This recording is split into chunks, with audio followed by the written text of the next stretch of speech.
I'm VJ Hamilton and welcome to the Autoimmune Reset, the place for you to learn how to thrive with autoimmune disease and feel empowered to take steps to transform your health to feel better than ever. You can start making changes today to improve your health. So with every episode, my mission is to share with you simple ways to up-level your diet and lifestyle with key learnings from my own journey reversing autoimmune disease and inspirational stories from those who have reset their autoimmune symptoms and are now thriving in life. I suffered from autoimmune disease for over 25 years and now I live symptom-free, and I wish the same for you as well. So thank you for being here and sharing this time with me. Now let's get started.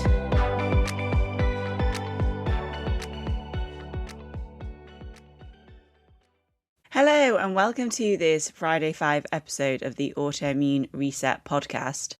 If you've ever felt like you're doing a lot for your health but not necessarily seeing the results you'd expect, then this episode is for you. Because one of the most common things I see in clinic isn't a lack of effort, it's actually not even a lack of knowledge, it's a lack of structure. And that's a very different problem. Structure is what allows the body to move from a state of reactivity where things like inflammation, histamine, and your stress response are constantly being triggered into a state where it actually feels safe enough to repair. And that shift is where real change happens.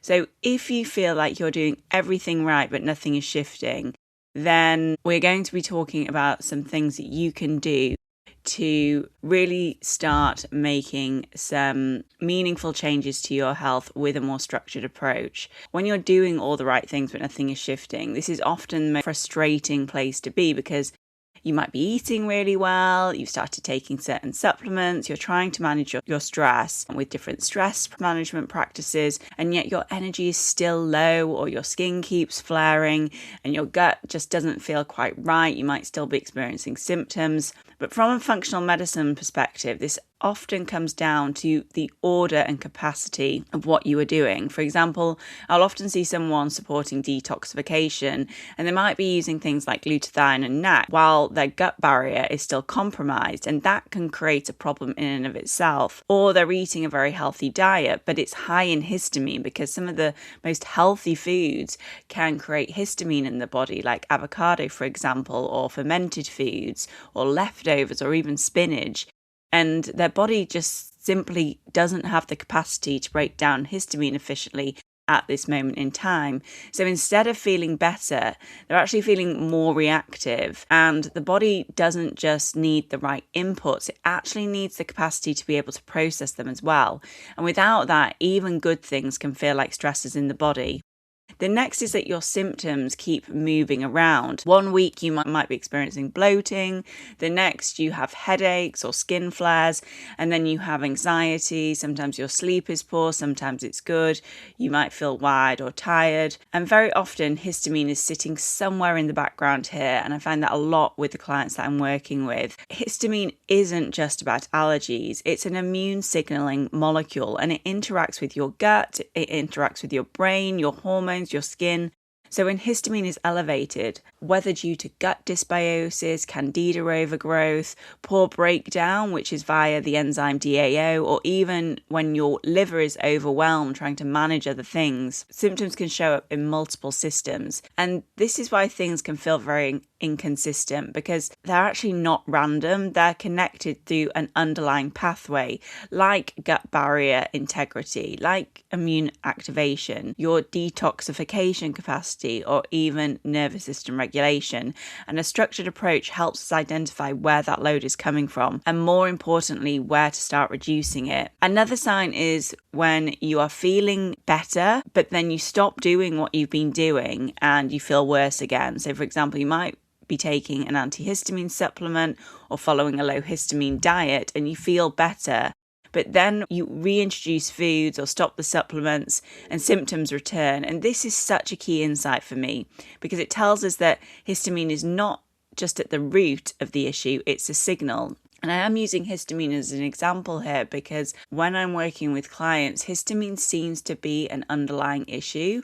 Not for everybody, but it is just one of those more frustrating problems that I see when I'm working with clients because it doesn't always make sense when you're experiencing these types of symptoms. And when we have these types of symptoms, or when we stop doing things that are working, it can give us an indication of where there is an imbalance in the body. It's showing us something underneath that needs to be regulated properly. And that might be gut dysbiosis, which is producing histamine. It might be a low DAO enzyme activity in the gut. It might be that there's nutrient deficiencies like B6, copper, and vitamin C. I see that often.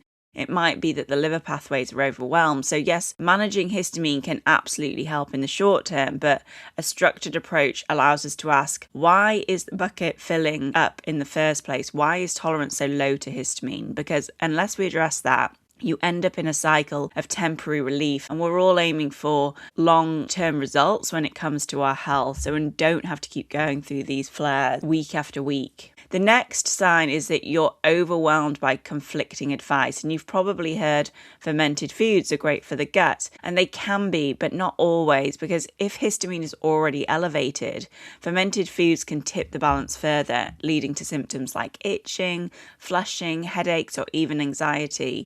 It took me a long time to be able to tolerate fermented foods, and it was because my mast cell tolerance or histamine tolerance was so low at the time. I just couldn't add anything else to my bucket at that point in time. And the same goes for things like bone broth or slow cooked meat or leftovers. They're all extremely healing foods, but in certain contexts, they can increase histamine load again.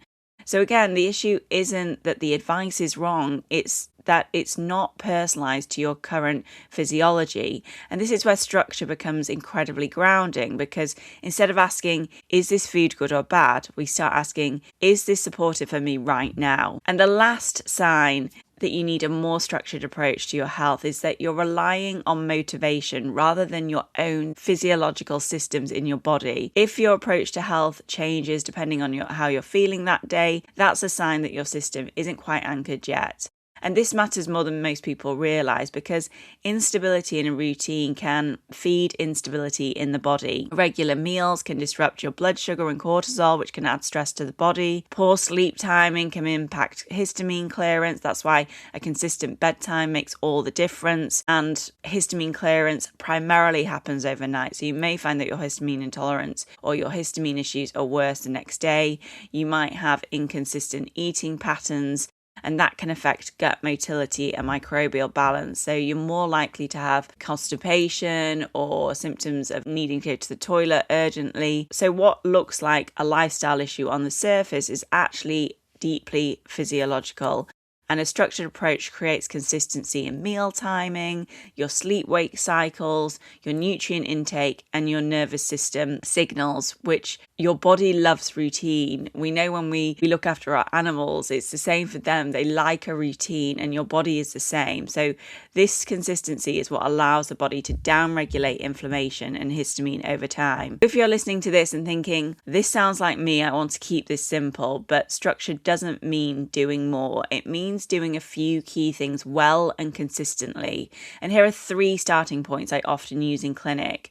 The first is to stabilize your inputs before adding more. So before layering in multiple supplements or new protocols, focus on eating regularly, eating those balanced meals with protein, fat, and fiber. I often find that people just aren't eating enough protein with every meal. You really are looking for that palm size or hand size amount of protein with every meal. Reducing large swings in blood sugar. If you are fasting or if you are not eating a substantial meal, then it could cause issues with your blood sugar. It's really important to monitor how you're feeling.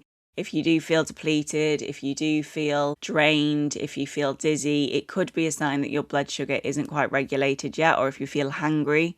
And being mindful of high histamine foods and noticing if you react to them. If you have more high histamine foods in a day, do you feel like you have more skin breakouts or issues? Because this alone can take the pressure off the nervous system and the immune response. The next is to lower the overall load in your life. So rather than chasing individual symptoms, thinking about what might be contributing to your overall bucket. And it's something that I talk about a lot with clients. We can't fill our bucket with too many things. if we have a lot of stress in our life, or if there's pollens in the air, or if there are other things affecting our immune system, then that is just adding to our bucket, which means that our tolerance is going to be extremely low. And things could include, for example, highly processed foods, if you're drinking lots of alcohol, even environmental exposures like the chemicals that might be in our self-care products or the cleaning products that we're using, and we can lower that load. And even, to be honest, excessive supplementation can be a load on the body. So it's often about removing friction before adding more support that can make the most difference. And then build consistency into your day. This is my number one. Choose 2 to 3 anchors in your day, whether it's a consistent breakfast time and eating a really nutrient-dense breakfast with plenty of protein, get some polyphenols in there as well, a bit of fibre. It might be having a good wind-down routine, something that you're doing daily and consistently. And yes, it doesn't have to be perfect. You don't have to do it every day, but if you can do it most days, that's going to make a big difference. Or just a simple supplement routine. You might plan for that on a weekend. You can buy lots of actually quite designer looking supplement boxes now. Just put your supplements in those boxes for the week ahead. You've got it all there ready, and this is what can really make a difference, because consistency is what allows your body to feel safe, and safety is what allows your body to start recovering. So if you recognize this in yourself, it doesn't mean you're doing anything wrong. It simply means your body is asking for a more structured, more intentional approach, and one that works with your physiology, not against it. And when you start to do that, things often shift in a way that feels not just better, but more predictable, more stable, and more sustainable. If you'd like support in creating that kind of structure, you'll find the link to apply to work with me in the show notes. And as always, I'd love to hear what resonated with you from this episode. So you can pop over to my Instagram account at the Autoimmunity Nutritionist if you'd like to ask me any questions or share any experiences with me over there. And until next time, take care of yourself, and remember, it's not about doing everything. It's about doing the right things in the right order consistently. I hope you have an amazing weekend. I look forward to speaking to you soon. Take care. Thank you very much for joining me today on the Autoimmune Reset. I really hope you enjoyed the discussion, and be sure to subscribe to the podcast so that you never miss an episode. And if you liked it, I would hugely appreciate a review on iTunes, as it helps me understand what you like about the podcast and to help share the information with more people. I'm excited to speak to you next time, and remember, you have the power to take the reins on your health. So keep the faith and celebrate the small wins. Until next time.